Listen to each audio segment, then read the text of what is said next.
Hey everyone, welcome back to Contractor Evolution. So our guest on the show today is Barrett Johnston. Now, just 13 years ago, Barrett was working as a bags-on carpenter fresh out of school. And since then, he's not only built an extremely successful construction company, but he's also become a full-blown multifamily developer. His company, Cadence Real Estate, which is actually comprised of 4 subsidiaries, now owns over $380 million worth of real estate in the Seattle area and is also expanding beyond. Over the last decade or so, Cadence has gone from literally just Barrett and his business partner to a team of 45. His 4 companies, they work in unison to acquire multifamily properties, to rehab them to equal or exceed these current market conditions, and then they either hold and rent the building or turn it around and sell it for a pretty tidy profit to another real estate investor. So it's an extremely interesting model that incorporates construction, it incorporates real estate investment and property management to create what we think is the ultimate wealth building machine. And what is super cool, he's running this entire operation from Hawaii. 2 key systems that have allowed him to achieve this scale, run it remotely from a tropical island, and also strike a healthy work-life balance are a rigorous strategic planning process that he does with the leaders of his 4 divisions, and then a very structured GSR, or goal setting and review meeting, which he also does with his key reports. And he's going to break down how he's implemented both of those systems on this episode. These systems were implemented through his work with Breakthrough Academy, which he'll also talk a bit about. If you run a construction or trades business and you want to systemize it for growth, you can check out Breakthrough Academy and schedule a business assessment with us using the link in the description of this episode. It's that easy. But without further ado, let's dive into Barrett's inspiring journey and some of the lessons he's learned along the way.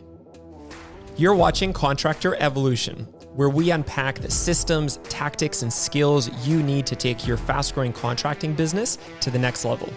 You're here to learn what it takes to scale up, work less, and increase profitability. You've come to the right place. Stay tuned to learn what separates the new breed of contractor from the old school, and welcome to your ultimate guide on the business of contracting. Hey Barrett, thanks for being here with us today, man. Thanks for having me. Awesome, Barrett. It's great to see you, man. So I want to open with this. Your story is fascinating, is interesting, and is full of is full of so many different and exciting things that you've been through over the course of your career. But what's particularly interesting is that you started as a young guy out of college as a carpenter, like on the tools, and you've evolved both like in yourself and in your business through a bunch of different iterations with Cadence. So tell us, just as a backstory, tell us a bit about the journey and your start, right, from a carpenter coming out of college, tool belt on, working right through to everything that you've created today. Yeah, sounds good. So I graduated college way back in 2005 and got a business degree, and then decided to become an apprentice carpenter. And my dad asked me why I went to college in the first place, but I'd always loved the trades and loved swinging the hammer. So I did that for a couple of years, and then wanted to get into the project management field. So started doing a certificate in construction management program and got hired on with a commercial contractor to do, new development, large scale commercial projects. So did that also for a couple of years. And then 2008 rolled around, and my childhood friend and now my business partner was working as a commercial real estate broker. And it was the start of the '08 recession, and he was seeing all these opportunities to buy buildings and nobody was buying them. And so he asked me, hey, if we can make this happen, we'll work on this building, we'll raise money from friends and family. Do you want to do it? And I said, yeah, let's do it. And that was really the start of Cadence. It was in 2008, and we raised money from friends and family to acquire a 9-unit building here in Seattle. And we spent our nights and weekends renovating the building, doing maintenance on the building, leasing the units. Really, we wore every hat in the company at that time, and we still had our day job. So it was a lot of effort and not a lot of free time. I would say I didn't have weekends for most of my 20s. And then that property performed really well, and so we ended up acquiring a second property close by and did the same thing. And then we kind of looked at it and said, if we want to make this a full-time job, let's quit our day jobs and do this. So we quit our day jobs and had more time to run the properties. But then shortly after that, realized if we're going to scale, we need to start hiring people, and got our first 2 employees to help out on the construction side. That was probably 2010. And then have just been growing ever since, and have done a lot of projects, and the company's scaled tremendously, and we've trimmed it back at certain times, but yeah, that's kind of the trajectory. Yeah, really interesting. 2008, 2009 is quite a time to start a business as a young guy. Yeah, we heard a lot of reasons why not to start the company. Totally. It's such an interesting bit. So I was running a painting company in 2007, 2008, and there's such a great element to the ignorance, the young bliss of this, of like then heading into 2009, I was like, why is everybody freaking out? It's not that big of a deal. And I mean, I certainly bumped up against challenges, but like I grew the company from 2008 to 2009. And as I look back at it, a lot of it was on this like blissful ignorance of like, the world still seems fine. Like this can't be that big of a deal, and you just kind of keep going and get it done. So anyway, it's interesting. Yeah. It's quite the time to start. So tell us a bit about like now. So let's fast forward now. 12, 14 years here. What does Cadence look like now? You've got kind of 4 aspects to the business. Tell us a bit about how they're organized and what you do at this point.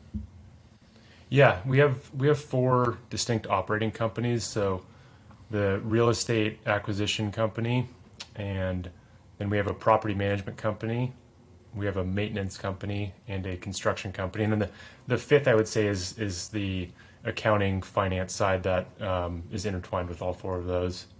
Mm-hmm. Gotcha. And so give us a quick lay of the land of each one of them. So the real estate acquisition one is the one that feeds essentially the rest of the machine now, right?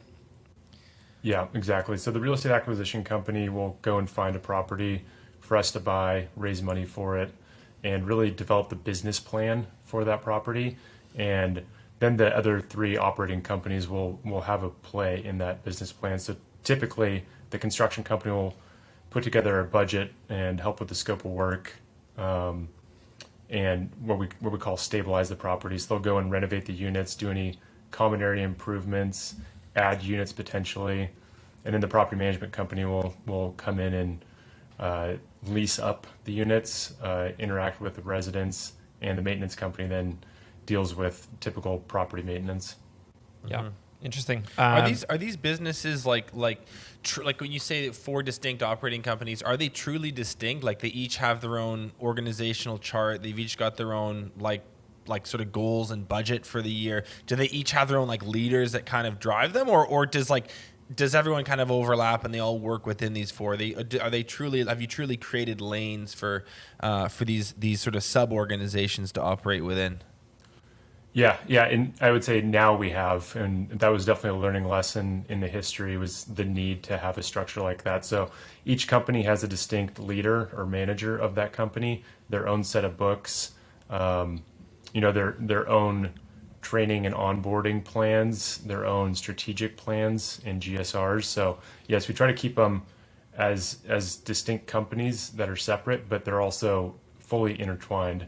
So, for each company, they will work for Cadence, but they also work for other owners. Like the construction company for instance, yeah. Yeah, property management for other property owners, and similarly maintenance. Now that wasn't always the case though. Like, was there a time a number of years ago where the lines were kind of blurry and it was a bit more of a messy, if that's the right word? Yeah, I mean, really the evolution from when it started was, it just started with my business partner and I, and we did literally everything. And then as we hired the if you call it Cadence 1.0, the first iteration was everybody wore every hat. You'd have a guy who's doing maintenance would also lease the units and maybe do light bookkeeping as well. So, and from there it evolved into these 4 distinct organizations. This might seem like kind of an obvious question, but for our listeners, why was that lack of structure such a problem? What were the symptoms like for you as an owner? Did it create more stress? Was there a duplication of tasks? Were there dropped balls? Like, I think on some level people know it's good to define roles for people, but in your instance, like, tell us a little bit more about the journey from like sort of chaos to true structure, the way Cadence operates now. Yeah, I mean, you summed it up pretty well there. There was so much of either drop balls or people missing things to overlap with somebody who's doing something else, and it was a total lack of clear direction and really accountability at the end of the day. And seeing those issues really drove us to separate and then further define people's roles, so we knew what success looked like within each role. Because it's not realistic to operate at our level with just my business partner and I doing everything ourselves. We need a really solid team in place. We need a diversity of backgrounds and skill sets who drive the company in a better direction, and I think that's what this structure has allowed us to do. Yeah. Interesting. I just want to ask a really quick question here before we move on about the construction company. So you started off as a carpenter, like you were a construction guy right from the beginning. That construction element stayed through the beginning, I'm assuming, to make money. What were you guys, tell me a bit about the evolution of that. Like, you guys were building single family houses at the beginning for a while, right? How did that whole thing evolve? Yeah, in the beginning, we were performing our own work, and then we saw opportunity to really, at that time, we would take any job that somebody would throw at us. It was like renos, new builds, everything? Renos, yeah, and no sense of, is this job even profitable? It was just, we have revenue coming in, and quickly learned that that's not a recipe for success. And then over time, just sticking within our, what I would call our strike zone on the construction side of, we do multifamily renovations and we do it really well. So we're not taking on any more bath remodels or additions to homes. We're not structured to be successful in those areas. We could do them, but really staying focused on our core business has been very, very helpful for us. As an entrepreneur, I think you're wired to see opportunity everywhere. Was that difficult to let go of doing those jobs? Like, people, I'm sure, wanted you to do them, and you probably could make money doing them. It might have been a long time ago, but like, do you remember that being a difficult thing to say no to those opportunities? Oh yeah, huge. It's really changing how you think and look at things. And I would say the only way I learned that was through horrible experiences and keeping some level of PTSD of, I'm not doing that again. It drags the whole company down if you're stuck on jobs that you shouldn't be on. Yeah. Yeah. And just a question there, how did you actually figure out like what you call it, like a strike zone? Like, right now you guys are really good at remodeling and adding value to multifamily like buildings, essentially. How did you find out like that this is your guys' niche, this is where you're the most profitable, this is where you add the most value? Where did that whole thing come from, where you were so clear on that you, even when your good buddies come to you and say, hey Barrett, like, can Cadence build my house? Where you're like, no, like we are so focused on what we do and that's it. Where did that come from? Yeah, I think it's through close to thousands of reps of doing these units, and some of the growing pains we experienced on our own projects, because we're typically the customer for our construction company as well.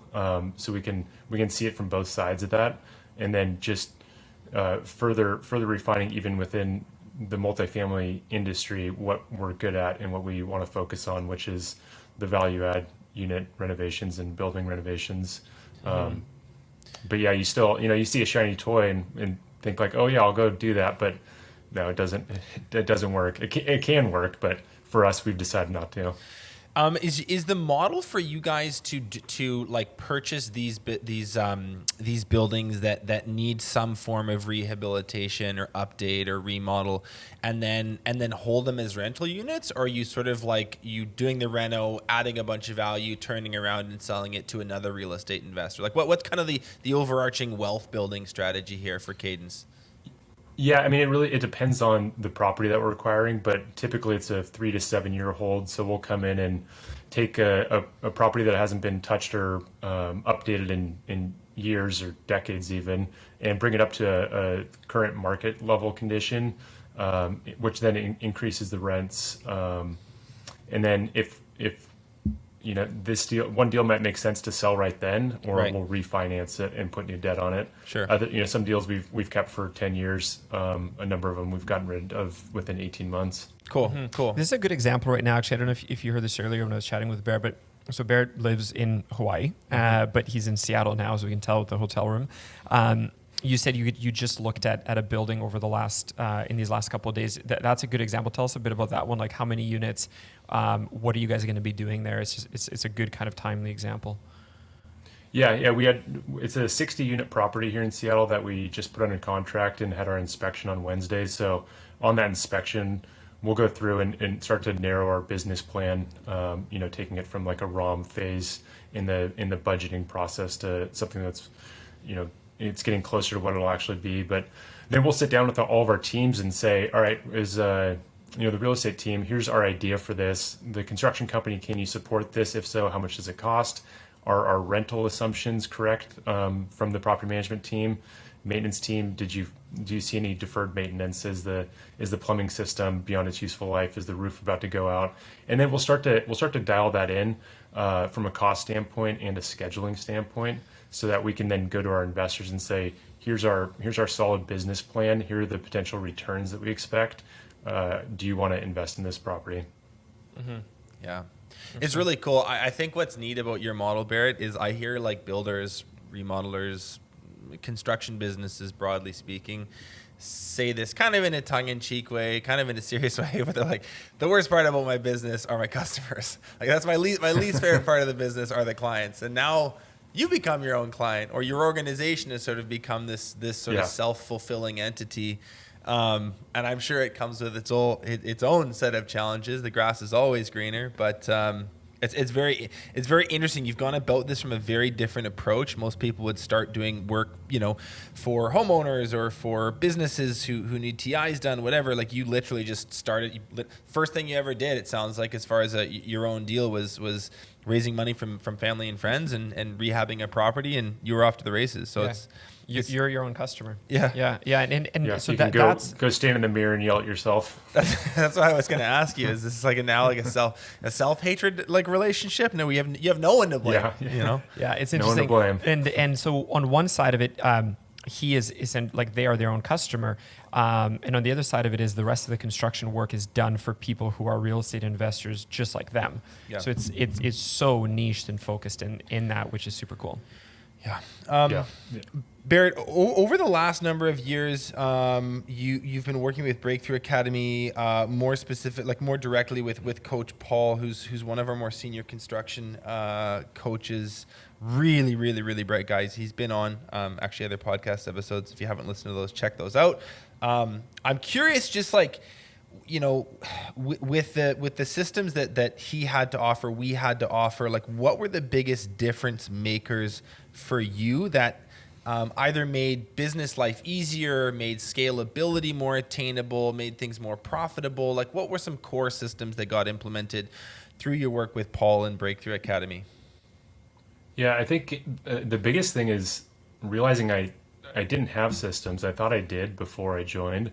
And after taking really like a deep dive into my business and how we were operating, realizing that I had a lack of structure that existed currently. And so that was pretty eye-opening right when I started BTA, of how much more I need to implement. But from that, I think two of the biggest ones have been strategic planning. Really, I do that for all four of the operating companies and for the Cadence umbrella as a whole. Taking my 5-year goal or BHAG, and then breaking it down into an annual goal, and then breaking that down into quarterly. And then, on top of that is the GSRs. So in the GSRs with each of my operating company managers, we go over what's the trajectory of the company currently, and are we aligned on that, and do we need to tweak anything, which ultimately ties back to our BHAGs or 5-year plans. Yeah. Just to clarify, and Paul's been great with that. So GSNR stands for goal setting and review. So Barrett, what you're saying is basically you're starting really, really big picture, right? With like a BHAG, big, hairy, audacious goal. What it stands for is just kind of like a 5-ish year, like big picture plan, right? And then from there breaking down into when you say strategic plan, you're typically talking like at an annual level. Is that right? Yeah, Yeah. exactly. And then from there, breaking down into quarterly, and then GSNRs are more kind of like the micro goal setting and review with each team or each individual, right? So let's break down the Exactly. strategic planning thing a little, because your situation be quite different than probably a lot of listeners who just own their own, like, sort of one single business. You've got to do this sort of times four. What does the strategic planning process look like on an annual and quarterly basis for these four sub entities? Are you delegating some of this goal setting to your leaders within? Are they sort of filling out a form or making a one-page document? Just sort of explain concretely what that actually looks like within the walls of Cadence. Yeah, so typically we'll sit down in early December near the end of the year, and depending on which company it is and which manager I'm working with, they'll do a first pass of what their goals are for the upcoming year while reviewing hits and missed goals of the current year, even prior years if needed, and then we'll circle up again in 2 weeks and go over those and make sure we're in alignment on what they are, whether they're achievable or too lofty. If someone wants to take one company in a different direction than I think is right, we'll debate it at that time. And then we'll take from that list, what do you want to focus on the first quarter? What can we accomplish to get the year started off right? And then in our bi-weekly GSRs or weekly, we'll go over, are we tracking to them? Is that the correct goal for the organization at the moment, or does it need to be changed? And I think try to put some lofty goals on the list on the strategic plan, and some I'd call them layups. Like, we know we can get this done. Let's get it checked off. And I think before we really started this process, it was just a lot of assumptions and constant working on fire drills in the business without a focus on improvement. And this has given us a formalized process for improving the company, improving operations, financials, whatever it might be, that we can have an open dialogue on bi-weekly. And who do you who do you individually have goal setting and review meetings with? Is it just the leaders of the four businesses underneath you? Do you meet with a layer beneath that, underneath the org chart? Like, who's directly reporting to you? Yeah, so it's the four leaders of the business, and then the senior accounting team as well currently. And then my business partner and I have a standing weekly owner check-in that we do a GSR type meeting. Yeah. I think what I really hope listeners take from this, because it's simple but really profound, is these two systems kind of work in harmony. The strategic planning that gets done, as Igor mentioned a minute ago, it's the big picture, more inspirational, more lofty, longer term targets. Probably a 5-year BHAG, an annual goal, and then down to quarterly stuff. The goal setting and review meeting, or the GSR meeting, that's what you use to manage like the week to week, day to day. Like, you said it, like, are we tracking to that? Like, are we on pace to hit this, or are we not? And I think that second step is where everyone kind of understands the concept of goal setting, and like, I'll write some stuff on the whiteboard and hope that it happens. And I think that that's better than nothing at all. But it's in the minutia, like the week to week work and the tracking to those bigger goals, that a lot of people miss. And I think that's something that you, just by the way you describe it, you've done exceptionally well. One thing that you mentioned a second ago that made a big difference for you was like getting those four leaders in place, making these really distinct operating companies. How have these two systems helped you put those leaders in place, and how have they facilitated for the structure between the four? Well, I think just having a distinct leader of the company is key, because they're accountable to the results and the performance. But I think, like you said, you can have a big goal and you just put it on a whiteboard, but there might be 1,000 steps to achieve that goal, and Yeah. It can get confusing if you don't have a clear place to track that. And that's where having a singular leader of the organization accountable to those steps, whether it's, all right, I want to do $10 million in revenue, or I want to get an onboarding checklist in the company. There's a lot of steps involved in having that person to be accountable to those steps and produce results. It makes it crucial. But yeah, on the leadership team, there's been promotions from within into those roles and hiring outside talent. So it just depended on who was in the company to begin with. Sorry, can I just ask a quick Totally. question? You talk a bit about your business partner. How, this is a very common thing that we see come up, which there isn't even a clear distinction between what two different business partners do, not to mention, a whole other set of leaders within the organization. Right. How have you guys done that? How have you delineated your two roles? Like, what do you do? What does your business partner do? What is your guys' structure like? Yeah, and it's evolved over the years for sure, but I think we come from two different backgrounds and have two very different skill sets. So that in itself is clarified it a lot. But in the past, we did everything all the time. He's fantastic with real estate. I obviously have a construction background, but we'll work with each other on call them areas of weakness or opportunities for growth that we'll tackle together. Mm-hmm. But I think having that formal check-in between partners is very helpful as well. One of the things you mentioned earlier is like the 4 leaders of the different organizations report to you. Are they reporting to him in some different capacity as well, or are you their direct leader? I'm their direct leader when it comes to strategic planning and GSRs. He will sit in on them, but I'm the one that owns that process. Gotcha. And then he'll, from his skill set, he'll weigh in, obviously spend more time on the acquisitions and finance side of the company and property management, whereas I'll focus more on construction and maintenance.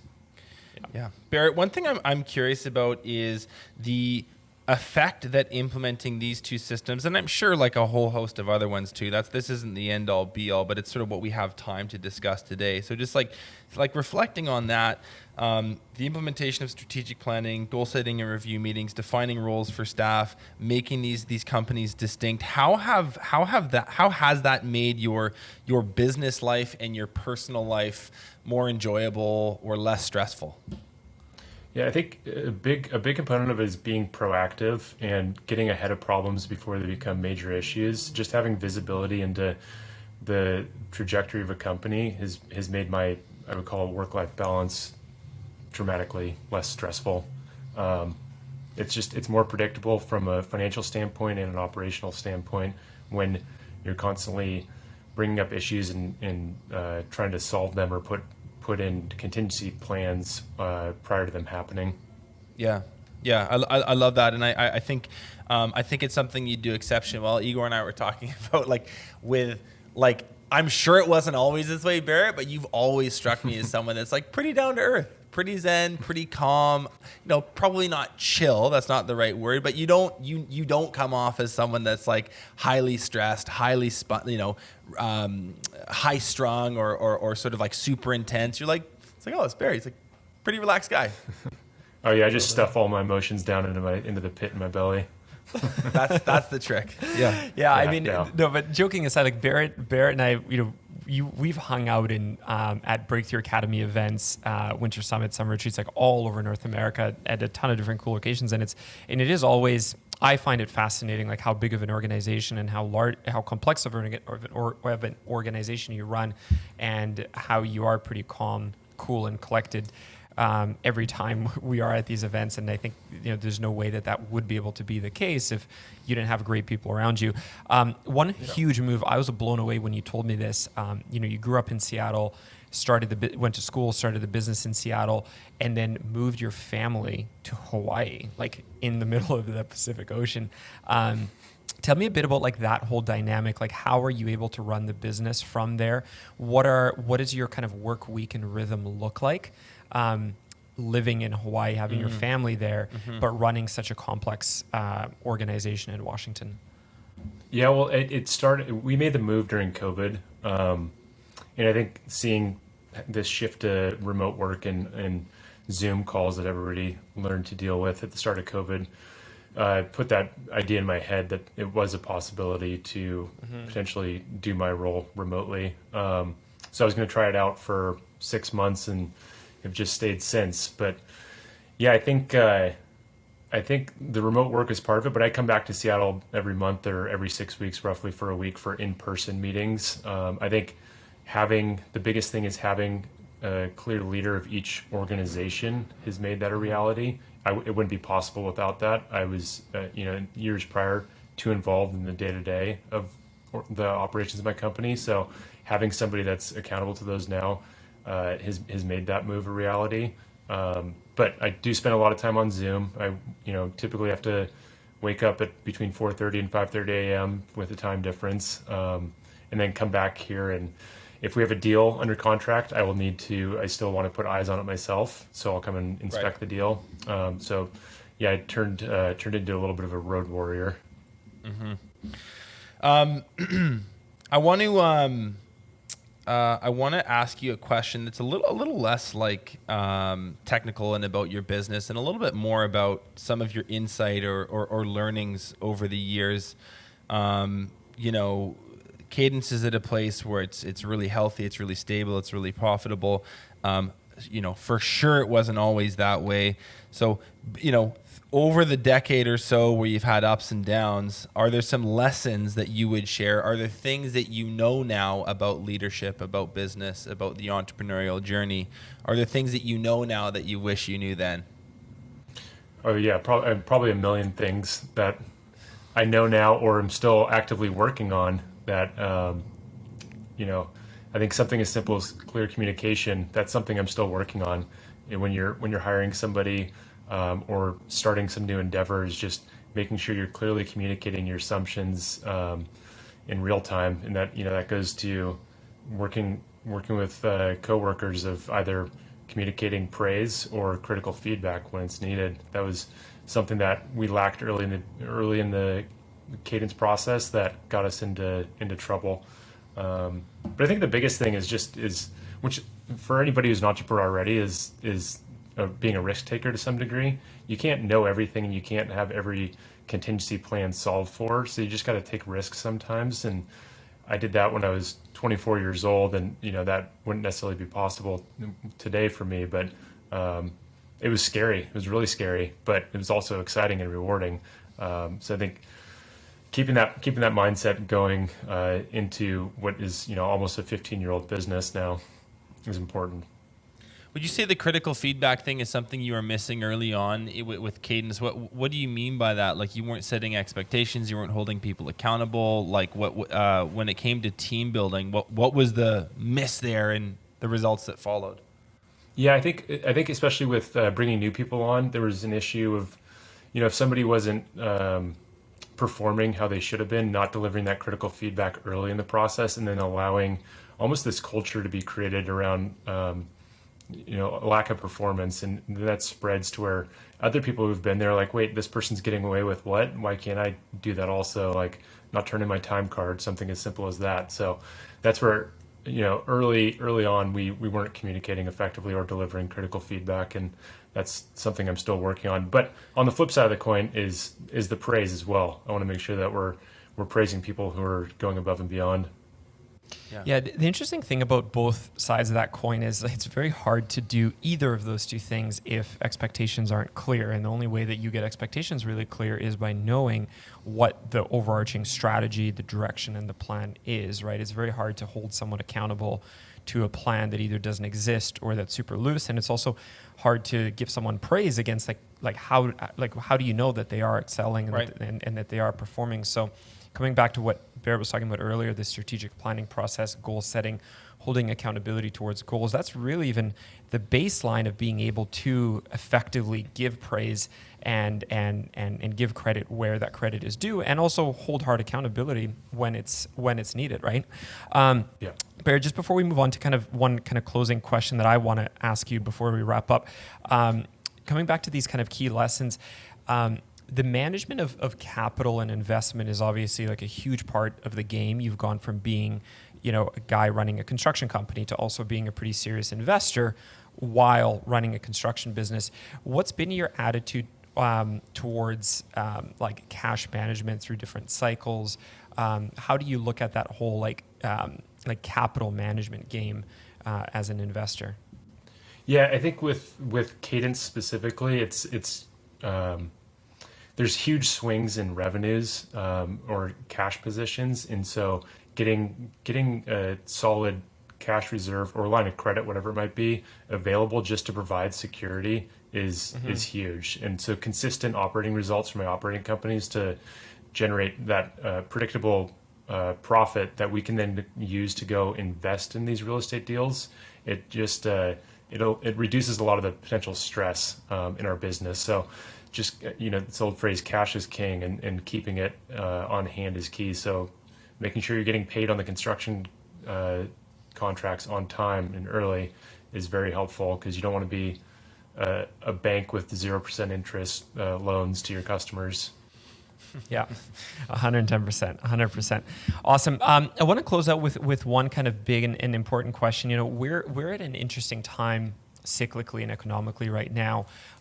Things are beginning to change. I would imagine that they will continue to. You started a business in 2009, which is a fascinating time to start something like what you created. What advice do you have for younger entrepreneurs that are either starting out or have started out and are running, a trades or construction company doing, let's just say, a couple $1 million a year? They've not grown a ton, but we're heading into a bit of an interesting time. What would be your advice for kind of a younger Barrett or younger entrepreneurs in this day? Yeah, I think this 2022 or early 2020 through 2022 is reminiscent of 2008. Remember, the swine flu was happening back then, and we've got COVID happening. So I think with those times, when there's call it chaos in the market, there's a lot of opportunity out there.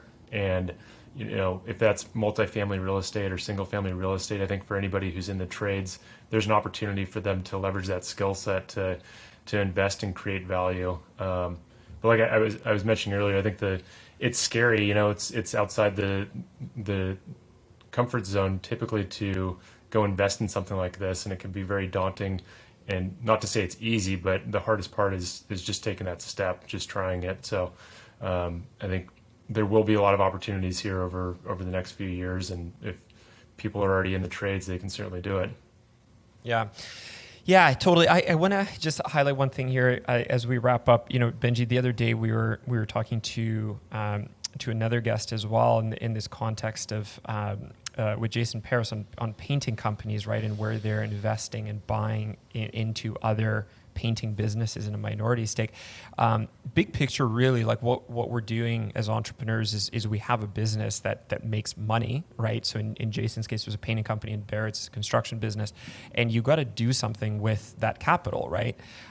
So from an investment perspective, to what Barrett's saying and what Jason was saying, in the context of painting businesses, it does make a lot of sense to stick within your own sandbox, right? For me to start now investing in tech companies, for instance, or restaurants, myself, you, Barrett, we would know very little about how to vet that properly, how to run it properly, but to take the capital that you have and to invest into your own sandbox and in your domain is definitely a very powerful concept, and I think that's kind of what Barrett's trying to get at here, right? Yeah, exactly. And I think with I'll give you guys a plug here, with the systems BTA provides and implements, there's opportunities similar to what you're describing of buying another business. There's a lot of people who are retiring and might have a solid company in place, and they're looking for an exit plan, and so people can take the tools from BTA and provide more structure to some companies and create serious value out of that. Totally. Yeah, absolutely. I think the underlying question that we're really getting at is how do you take the skill set that you have as an entrepreneur and where can you really add the most amount of value, whether that's into a business that's perhaps less developed if you're able to systemize, or like in your case, this building that you're looking at earlier this week, like how do you look at an asset and knowing construction or contracting, how can you add value to that one? So it's a super cool concept. Benji, is there anything else you want to close with? I would say, Barrett, let our listeners know where they could find out a little bit more about you or Cadence. If somebody wanted to check out your site, or I don't know if you're on social media, but you've got some cool stuff going on. If people want to find out more about you, where do they do that? Yeah, Cadence. It's cadencere.com is the main website, and there's links to Cadence Builds, and then Peak Living Property Services is my property management company, and peak living maintenance. So there should be links on all the websites that show all 4 of those, but I don't really have a social media presence besides that. Awesome. He's too busy surfing in Hawaii. I love it. Barrett, so cool, man. Thank you so much for joining us on the show today. It's really neat to hear about like the number one, the dynamic lifestyle you've created and this whole move to Hawaii and just broadly speaking, like how you've taken a construction background and turned it into such a robust investment strategy. It's definitely really inspiring, and you're a young dude, and you're just getting rolling as well. So looking forward to seeing where it all goes. Thanks for being here, man. Yeah, thank you guys. Appreciate it. Hey guys, Benji here with one really important closing note. If you want professional help implementing systems into your business, don't forget to check out Breakthrough Academy. To book a business assessment with us, click the link in the description of this episode. And I'm really looking forward to seeing you the next time on Contractor Evolution.